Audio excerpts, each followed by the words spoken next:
오늘은요, 꿈꾸는 자가 오는도다 라는 제목으로 말씀을 나누고자 합니다. 한번 따라해 보세요. 꿈꾸는 자가 오는도다. 꿈꾸는 자가 오는도다. 구직 활동을 하고 있는 한 청년이 제게 찾아와서 신앙 상담을 하였습니다. 신앙 상담의 내용은 이것이었어요. 어떻게 하나님과 동행할 수 있지요?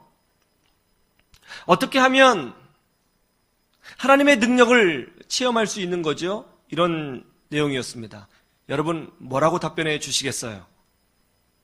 저는 이렇게 답변하겠습니다. 첫째로, 하나님은 꿈과 소망을 통해서 일하신다는 것입니다. 한번 따라해 보세요. 하나님은 꿈과 소망을 통해 일하신다. 요셉이 꿈을 꿨습니다. 하늘의 별들과 해와 달이 요셉의 벼락에 절을 하는 꿈이었습니다. 또 꿈을 꿨습니다. 형들의 볏집단이 요셉의 볏집단에게 절을 하는 꿈이었습니다. 이건 누가 들어봐도 요셉이 리더가 된다는 꿈이죠. 비슷한 꿈을 2번 반복했으니 확실하다는 뜻입니다. 요셉은 이 꿈을 부모님에게도 말씀드렸고 형제들에게 자랑했습니다. 앞으로 하나님은 중동 지역에 엄청난 아주 혹독한 기근을 내리실 것입니다. 그때 하나님은 야곱과 그의 12아들 그리고 그 손자들을 보호하시기 위해서 이집트 땅으로 불러들이실 것입니다. 그리고 강대국 이집트라는 나라 아래에서 이 야곱의 가족이 부흥하고 성장하여 250만 명의 큰 민족으로 만드실 것입니다. 그리고 그들을 결국 약속의 땅, 젖과 꿀이 흐르는 땅, 가나안 땅으로 들여보내서 하나님께서 아브라함에게 약속하신 구원 역사, 하나님 나라의 역사를 완성하여 가실 것입니다. 그런데 이 놀라운 하나님의 계획과 플랜이 어디로부터 시작이 됐냐면 바로 요셉의 꿈으로부터 시작됐다는 것입니다. 하나님은 먼저 하나님의 뜻을 이루어 가실 때에 우리에게 꿈과 소망을 주십니다. 하나님은 그의 백성들에게 꿈과 소망을 주시고 그 꿈과 소망을 통해서 하나님 나라를 시작하시고 이루시고 완성하시고 능력을 보여주시는 것입니다. 구약에 한번 제사법을 보세요. 여러분 성경 읽다 보면 레위기라는 부분이 있죠. 레위기에 보면 구약의 제사법이 5가지가 나옵니다. 뭡니까? 소제, 번제, 화목제, 속건제, 속죄제 제사법이 나오죠. 맨 앞에 소제는 소자가 한자로 힐소입니다. 밀가루가 무슨 색이에요? 하얗죠. 곡식 제사예요. 나머지 4가지는 짐승 제사이죠. 이 짐승 제사를 드리는 방법이 많죠. 불로 다 태워드리면 화제고, 이 짐승의 가슴통을 들어올리면 거제고, 들어올린 가슴통을 좌우로 흔들면 요제가 되는 거죠. 제사법이 아주 정확하게 되어 있습니다. 번제는 아침과 저녁으로 드리는 것이고요. 화목제는 제물을 드리는 사람과 제사장이 함께 고기를 나눠 먹고요. 또 소를 드리는 제사법이 있고 양을 드리는 제사법이 있고 염소를 드리는 제사법이 있죠. 어린 양을 드려야 되는 경우가 있고 1년 된 숫 양을 드려야 되는 경우가 있고 1년 된 숫 염소를 드려야 하는 경우가 있습니다. 아주 복잡하고 또 다양하고 아주 정확하게 제사법이 설명되어 있습니다. 근데 왜 하나님께서 이렇게 복잡하고 다양하고 정확한 제사법을 날마다 이스라엘 백성이 반복하도록 가르쳐 주셨죠? 그 이유는 하나입니다. 이 제사법의 핵심이 뭐냐면 장차 오실 예수 그리스도께서 어떤 분이신가를 가르쳐 주기 위해서 이 제사법을 보여주신 거예요. 예수님이 이 땅에 우리의 죄를 속하기 위해서 오신 속죄 제물 어린 양 되시는 줄로 믿습니다. 장차 오실 예수님이 어떤 분이신가를 설명하기 위해서 이스라엘 백성에게 직접 몸으로 행동하도록 만들어 놓으신 거죠. 예수님은 동시에 화목제물이 되시죠. 예수님은 동시에 소제가 되시고요. 속죄제물이 되시고요. 속건제물이 되시죠. 번제가 되시죠. 이 제사법은 예수님을 가르쳐주고 있는 거예요. 그래서 이스라엘 백성들이 이 제사법을 통해서 무엇을 깨달아야 되는 거죠? 장차 오실 예수 그리스도. 인간의 모든 죄를 완전히 소멸하실 예수 그리스도. 메시아를 꿈꾸도록 하나님이 의도하신 것이죠. 이 제사법을 주신 이유가 뭐냐면 이스라엘 백성으로 하여금 메시아를 꿈꾸도록 하기 위해서 제사법을 주신 거예요. 아브라함을 보세요.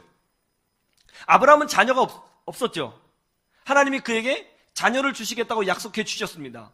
아브라함은 처음에는 그것이 육신적인 자녀라고 생각을 했어요. 나중에 신앙이 성장하면서 깨달았어요. 이것은 육신적인 자녀가 아니라 사실은 하나님이 나를 통해서 인류를 구원하실 메시아 예수 그리스도를 보내려고 하시는 거구나. 하나님이 말씀하신 그 자녀들은 바로 믿음의 자녀들이구나 하는 것을 깨닫게 돼요.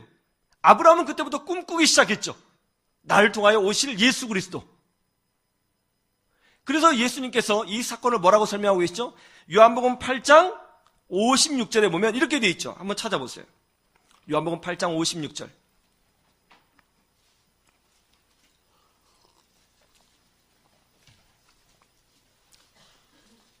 요한복음 8장 56절.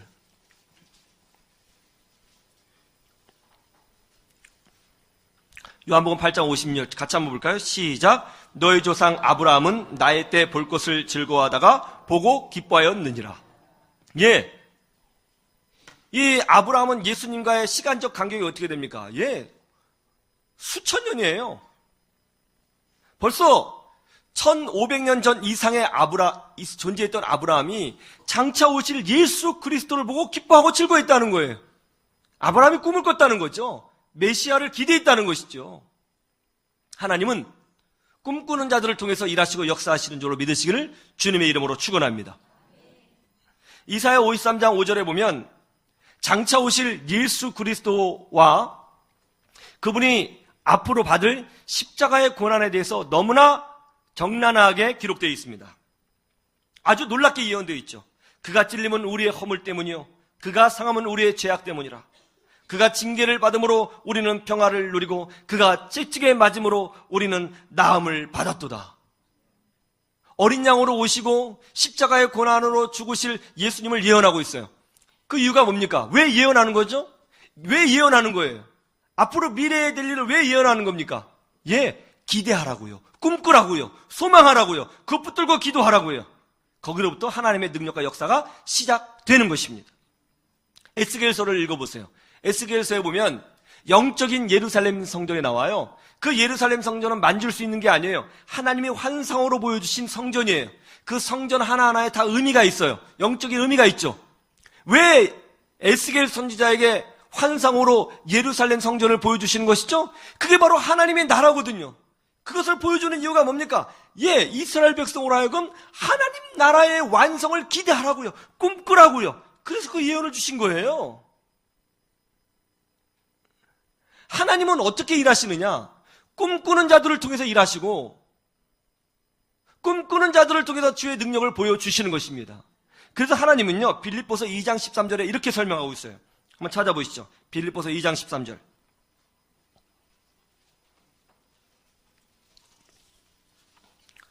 신약성경 빌립보서 2장 13절. 한번 읽어볼까요? 시작. 너희 안에서 행하신 이는 하나님이시니 자기의 기쁘신 뜻을 위하여 너희에게 소원을 두고 행하게 하시나니. 예, 하나님은 우리에게 소원을 두시고 행하게 하세요.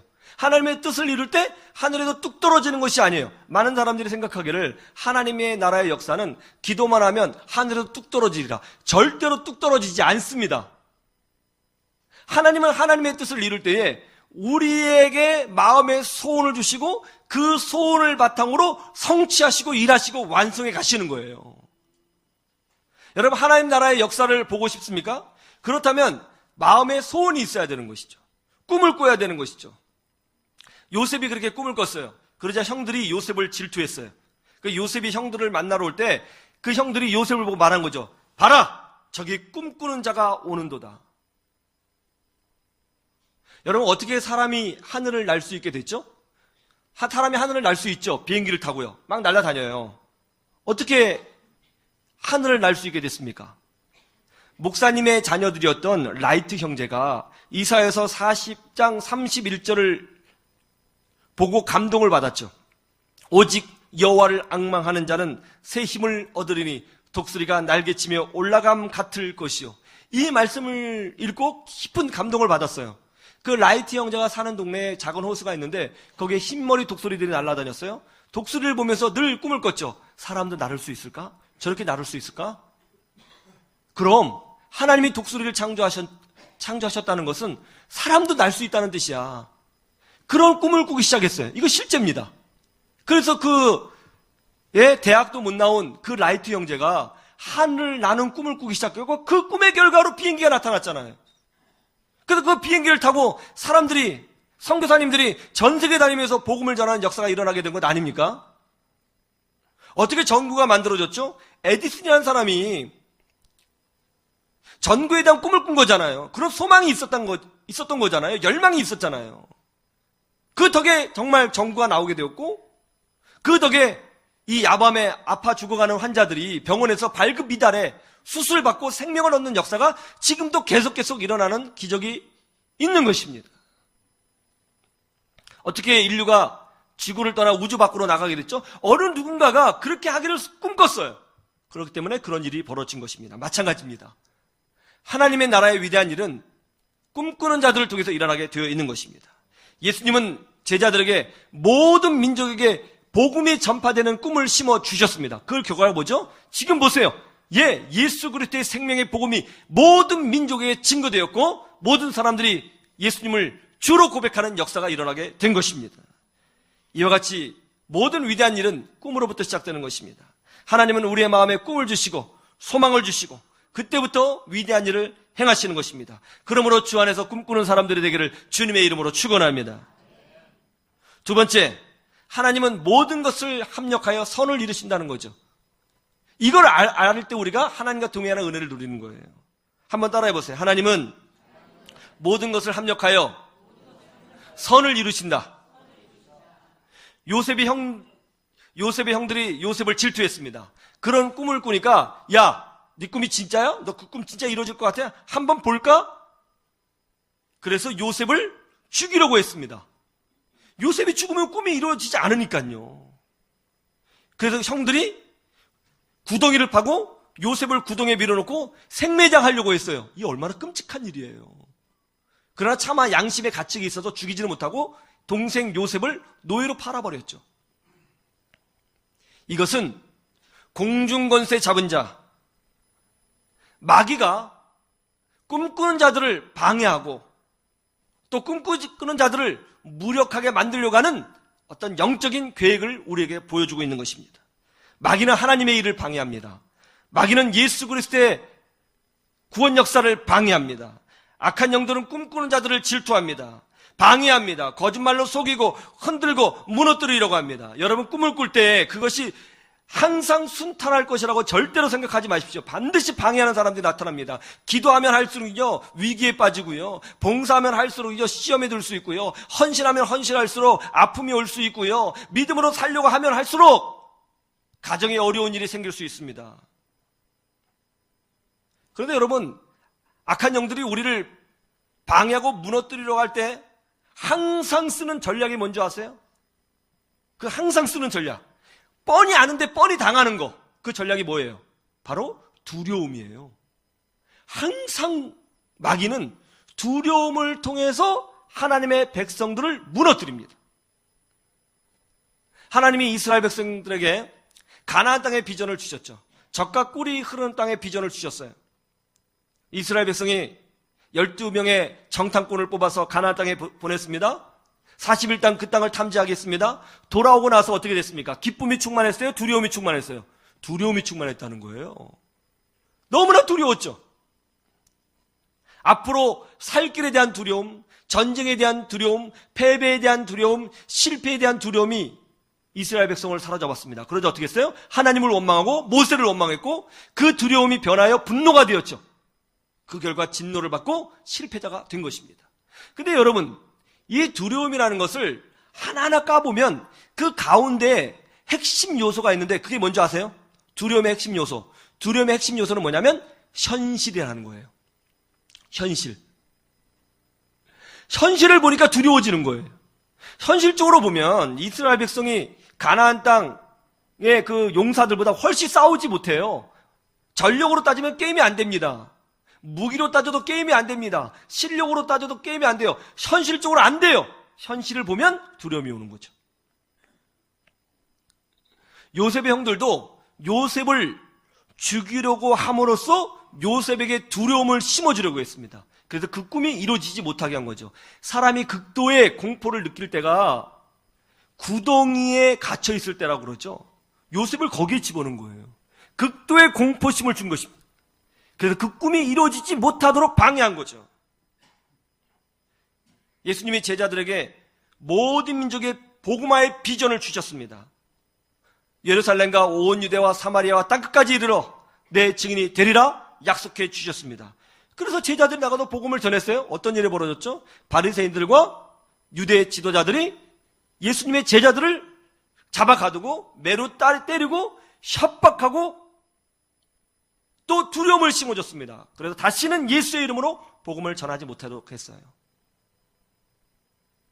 두려웠죠. 여러분, 우리도 인생을 살다 보면 두려움이 오죠. 현실을 맞닥뜨리면 정말 하나님의 능력이 임할까? 그런 생각이 오죠. 두려움에 사로잡히면 어떻게 됩니까? 뒷걸음치죠. 도망갑니다. 마귀는 우리의 심리를 너무나 잘 압니다. 근데 우리가 알아야 될 것이 있습니다. 그게 뭐죠? 로마서 8장 28절에 있는 바와 같이 우리가 알거니와 하나님을 사랑하는 자, 곧 그의 뜻대로 부르심을 입은 자들에게는 모든 것이 합력하여 선을 이루느니라. 할렐루야. 무슨 말이죠? 우리를 방해하는 세력이 있어요. 우리의 기도를 흔드는 사람들이 있어요. 내 꿈을 막으려는 사람들이 있어요. 그런 모든 것들이 있다 할지라도 시간이 지나고 나면 오히려 그런 방해물이 하나님의 뜻을 이루어가는 디딤돌로 변하여 모든 것이 합력하여 선이 이루어지는 기적이 나타나게 된 것이라는 겁니다. 이걸 통해서 우리가 알 수 있는 게 뭐죠? 하나님의 역사의 주인이시라는 거예요. 하나님이 이 땅의 주관자가 되신다는 것입니다. 요셉을 보세요. 요셉이 노예가 돼서 이집트의 땅에 팔렸죠. 팔렸기 때문에 이집트에 갈 수 있었고요. 이집트에 갈 수 있었기 때문에 이집트의 총리가 된 거죠. 형들은 요셉의 꿈을 막으려고 했지만 하나님은 그 방해를 디딤돌로 삼아서 하나님 나라의 위대한 일을 만들어 내셨다는 것입니다. 여러분, 두려워하지 마십시오. 하나님이 여러분과 함께하여 주시는 줄로 믿습니다. 지난주 월요일에 일본 오사카 신학교 학장님과 이제 식사를 같이 하게 되었는데요. 일본 선교와 오사카 신학교에 대해서 좀 이야기를 많이 듣게 되었습니다. 여러분, 현재 이 세상에서 가장 선교하기 어려운 나라가 어디냐? 일본이라고 합니다. 일본의 기독교 인구가요, 0.5%가 안 된대요. 0.5%. 이슬람 국가도요, 3%거든요. 공산국가도 5%입니다. 근데 일본은 자유롭게 복음을 전할 수 있는 나라예요. 자유롭게 복음을 전할 수 있는데 0.5%예요. 정말 힘든 곳이죠. 그래서 선교사님들이 선교하러 갔다가 힘이 다 빠지는 곳, 일본. 아무리 복음을 전해도 반응이 없고 아무리 목이 터져라 외쳐도 반응이 없는 사람들이 일본. 아주 독특한 지역입니다. 근데 한 번은 오사카 신학교 학장님이 어떻게 하면 이 오사카 지역에 있는 일본 사람들에게 예수님이 유일한 구세주라고 하는 것을 알려줄 수 있을까? 어떻게 하면 예수님만이 생명의 길이라는 걸 알려줄 수 있을까? 이걸 고민하고 기도하다가 하나님이 마음에 비전을 주셨어요. 그래서 어떤 비전이냐면 문화 행사를 열어서 일본인을 초대하자. 일본인들은 문화 행사를 좋아하거든요. 일본인을 초대하고 그들에게 복음을 전하자. 그런 비전이 생겼습니다. 그걸 꿈꾸기 시작했고 그걸 놓고 기도하기 시작했습니다. 그리고 여러 한국 목사님들에게 그 비전을 말해주었습니다. 그러자 반응이 뭐였냐면 한국 목사님들이 듣자마자 아유, 학장님 그거 안 됩니다. 일본 사람들은 안 모여요. 특별히 한국 사람들이 뭐 행사한다고 하면 절대 모이지 않습니다. 그거 불가능합니다. 그렇게 부정적인 이야기를 하더래요. 그리고 현실적인 문제를 조목조목 이야기를 해주더랍니다. 말 들으니까 정말 안 될 것 같았습니다. 근데 자꾸 안 된다고 얘기를 들으니까 이 학장님이 일본 말로 할게요. 야마가 돌았어요. 네, 화가 난 거죠. 왜 자꾸 안 된다고 할까? 하면 될 텐데. 그래서 이제 학자님이 기도하다가 이제 이런 아이디어를 냈답니다. 그러면 한국 목사님들이 주관하면 일본 사람이 안 온다면 오사카 지역에 있는 일본 목사님들을 불러서 일본 목사님들이 이 행사를 다 주관하게 하고 우리 한국인들은 뒤로 빠져서 물질 후원과 기도원을 하고 제서 섬기는 스텝으로 하자. 그렇게 이야기했답니다. 그래서 이제 일이 진행이 됐대요. 그래서 이 학자님이 어디서 문화 행사를 할까 쭉 장소를 알아보다가 1,500석 되는 규모의 홀을 얻게 되었습니다. 그러자 스태프들이 난리가 났답니다. 목사님, 미쳤습니까? 아니, 일본은 200명 모이기도 힘든 나라입니다. 요새 한국도 그렇게 모이지 않는다고 하는데, 아니, 200명도 기적 같은 이 나라에 1,500석이 말이 됩니까? 아니, 너무 큰데 어두쳤습니다. 잘못됐습니다. 막 그러더래요. 그런 말을 들으니까 또 답답해진 거죠. 그래서 이 목사님이 어떻게 할까 기도하다가 여기저기 알아봤대요. 그래서 일본에 한류 문화가 있으니까 한국 연예인들에게 연락을 해서 혹시 여기서 노래를 해줄 수 있느냐, 혹시 여기서 팬 사인회 해줄 수 있느냐 막 알아보는데 비용이 만만치 않더래요. 뭐 비행기값, 또 호텔비 너무너무 부담이 되더랍니다. 안 되겠구나. 그렇게 생각하는데 놀랍게도 어떻게 알았는지 한 크리스찬 가수가 연락을 하더래요. 제가 크리스찬인데 무료로 다 해드리겠습니다. 비행기 싹도 호텔비도 제가 다 하겠습니다. 돈 걱정하지 마십시오. 쓰임 받는 게 하나님의 기쁨입니다. 그 자매가 와줬어요. 그리고 일본에는 이제 순복음교회가 아주 잘 알려져 있는데 일본 성도들이 순복음교회라고 하면 좀 이렇게 마음이 열려 있더랍니다. 그래서 순복음 목사님 몇 분을 초대해서 광고를 했습니다.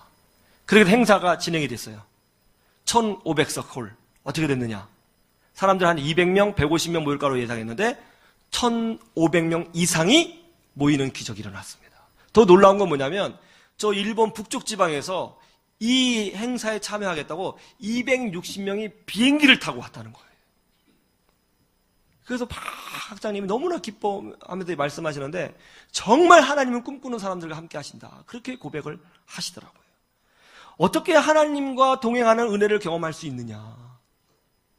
꿈꾸는 사람이 하나님과 동행함을 경험하게 되는 것이죠. 두려워요. 두려워하지 마세요. 방해물이 있어요. 방해물 때문에 좌절하지 마세요. 어려움이 있어요. 어려움 때문에 포기하지 마세요. 모든 것이 합력하여 선을 이루는 기적을 체험하게 될 것입니다.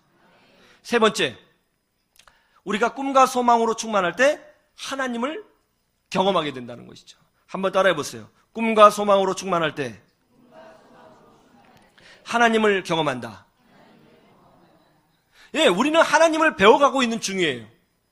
성경을 통해서도 하나님을 배우지만 우리 인생을 통해서 체험을 통해서 하나님을 배워가고 있는 중이에요. 하나님은 어떤 분이신가? 어떻게 일하시는가? 나를 얼마나큼 사랑하시는가? 하나님의 목적과 뜻은 무엇인가? 우리는 배워가고 있는 중이에요. 하나님을 알아가고 있는 중이에요. 여러분, 하나님을 체험하는 만큼 더 신앙이 깊어지고요. 하나님을 알아가는 만큼 흔들림이 없고요. 하나님을 경험한 만큼 믿음의 그릇이 커지는 줄로 믿습니다. 그래서 체험하는 신앙이 굉장히 중요한 거예요. 요셉이 노예가 되었죠. 여러분, 요셉이 노예로 살고 있었을 때에 하나님이 요셉에게 꿈을 주셨는데 그 요셉이 받은 그 꿈을 노예가 된 요셉이 잊어버렸을까요? 아니면 여전히 붙들고 있었을까요? 여전히 붙들고 있었습니다. 그 증거가 뭐죠? 이거죠. 요셉이 보디발의 집에 노예가 되었습니다. 거기서 열심히 살았어요. 열심히 일을 했어요. 그때 보디발의 아내가 요셉을 유혹했습니다. 그때 요셉이 뭐라고 답변했는 줄 아세요? 내가 어찌 이 큰 악을 행하여 하나님께 죄를 지으리까? 지금 요셉이 노예가 됐어요. 꿈을 꿨는데 잘 나간 게 아니라 노예가 됐어요. 그러면 이게 뭐야? 정말 하나님 계신 거야? 아니, 하나님 계시다면 어떻게 내가 이런 비참한 노예가 될 수 있지? 이럴 수 있는데 지금 요셉은 노예로 살고 있으면서도 이런 유혹을 받을 때에 하나님 앞에 어찌 큰 죄를 지으리까 이렇게 고백했다는 것은 뭐냐면 요셉의 마음속에 하나님이 임재하고 계시고 요셉은 적어도 하나님에게 잘 보이려고 하나님을 의식하며 살고 있다는 것입니다. 요셉이 지금 하나님한테 잘 보이려고 하고 있어요. 노예로 살고 있는데 매를 맞으면서 맨발로 비참하게 살고 있는데 자기에게 꿈을 주신 그 하나님을 잃어버리지 않고 하나님에게 잘 보이려고 살고 있어요. 요셉은 꿈을 잃어버리지 않았습니다. 여러분, 우리도 그래야 됩니다. 잘 나갈 때는 주님 감사합니다 그러다가 조금 삶이 어려워지면, 조금 건강에 문제가 생기면, 조금 물질에 문제가 생기면, 자녀의 가정에 좀 문제가 생기면, 교회에서 좀 상처받으면 하나님 계신가요? 여기에 무슨 능력이 있겠습니까? 노예 자리에까지 떨어졌어도 요셉은 하나님에게 잘 보이려고 하고 있습니다. 이것이 바로 코람데오의 신앙인 줄로 믿습니다. 하나님이 결국 그를 이집트의 총리로 세워주신 것입니다. 중동 지역에 극심한 기근이 들었습니다. 그러자 요셉의 형들도 기근으로 죽게 되었습니다. 곡식이 다 떨어졌습니다. 요셉의 형들이 곡식을 얻기 위해서 어쩔 수 없이 이집트로 내려가게 되었습니다. 그런데 거기서 총리가 된 요셉을 만났습니다. 죽은 줄 알았던 동생 요셉, 자기들이 팔아버린 그 요셉, 노예로 살고 있을 거라고 생각했던 그 요셉이 총리가 되어서 세상을 호령하고 있는 것을 두 눈으로 똑똑히 목격했죠. 충격과 두려움에 휩싸였습니다. 그때 요셉이 형들에게 이렇게 이야기합니다. 창세기 45장 7절에서 8절에 이렇게 이야기합니다. 하나님이 큰 구원으로 당신들의 생명을 보존하고 당신들의 후손을 세상에 두시려고 나를 당신들보다 먼저 보내셨나니 그런즉 나를 이리로 보내신 이는 당신들이 아니요 하나님이시라. 하나님이 나를 바로에게 아버지로 삼으시고 그 온 집의 주로 삼으시며 애굽 온 땅의 통치자로 삼으셨나이다. 아멘. 무슨 말이에요? 하나님께서 요셉에게 꿈을 주시고 또 요셉을 이집트의 총리로 만드신 것은 바로 형과 아버지 곧 야곱의 가족을 구원하시기 위하여, 미래를 대비하기 위하여 하나님이 이렇게 만드신 것이다, 이렇게 인도해 주신 거다, 이렇게 고백하고 있는 것입니다. 이것을 통해서 우리가 알 수 있는 게 뭐죠? 요셉이 자신의 인생을 통해서 하나님을 경험했는데 어떤 하나님을 경험했다는 거예요? 자기 가족을 보호하시고 구원하시려는 하나님, 자기를 사랑하시는 하나님, 미래를 준비하신 하나님, 구원자 되신 하나님, 도우시는 하나님, 약속을 성취하신 하나님, 꿈과 비전을 이루시는 하나님, 낮은 자를 높이시고 가난한 자를 부하게 하시고 절망을 희망으로 바꿔주시는 그런 하나님을 온몸으로 체험하게 되었다는 것이죠.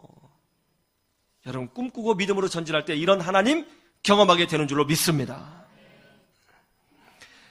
이 지구상에서 가장 선교하기 어려운 나라가 어느 나라라고요? 일본이죠. 아무리 복음을 전해도 움직이지 않는 나라. 그런데 일본 선교의 획기적 역사를 기록한 사건이 최근에 일어나고 있습니다. 바로 온누리교회 하영조 목사님께서 이끈 러브 소나타인데요. 이 러브 소나타는 뭐냐면 이제 크리스찬 연예인들, 한류로 유명해진 크리스찬 연예인들을 전부 다 일본에 데려가서 신앙 집회를 여는 것입니다. 앞에서는 일본 사람들이 좋아하는 노래를 불러주고 또 그들의 마음을 위로한 후에 마지막 시간에 예수 그리스도께서 누구신지를 이 연예인들이 간증하고 또 하 목사님이 직접 복음을 전해요. 그래서 그들로 하여금 예수님이 누군지를 알려주는 그런 굉장히 큰 행사인데, 이 행사를 하영조 목사님이 단연간 이끄셨거든요. 근데 놀라운 것은 그렇게 마음이 움직이지 않았던 일본 사람들이 이 러브 소나타를 통해서요, 예수님을 영접하고요, 그들이 눈물을 흘리고요, 세례를 받고요, 교회를 세우는 역사가 일어나고 있다는 것입니다. 할렐루야. 이런 기적 같은 역사가 이제 어떻게 시작됐냐? 바로 하영조 목사님의 꿈으로부터 시작된 것입니다. 하영조 목사님이 쓰신 책 목숨을 건 일본 사랑 러브 소나타라는 책이 있는데요. 거기서 중요한 부분을 제가 좀 몇 개 발췌했습니다. 읽어 드릴 테니까 한번 생각해 보십시오. 하 목사님이 직접 설교하신 거예요. 믿음이 생기면 꿈이 생깁니다. 비전이 생깁니다. 이것을 희망이라고 부릅니다. 희망은 내일입니다. 희망은 천국입니다.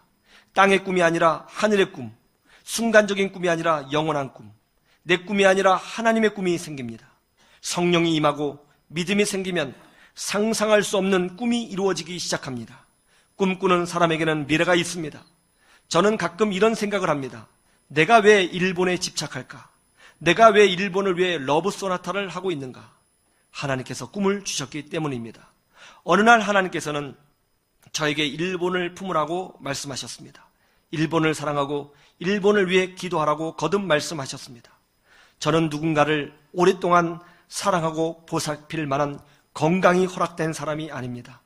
30년 동안 당뇨와 고혈압으로 고생했고 간암 수술을 받았지만 5번이나 재발했으며 계속해서 투석하며 병마와 싸우고 있었습니다.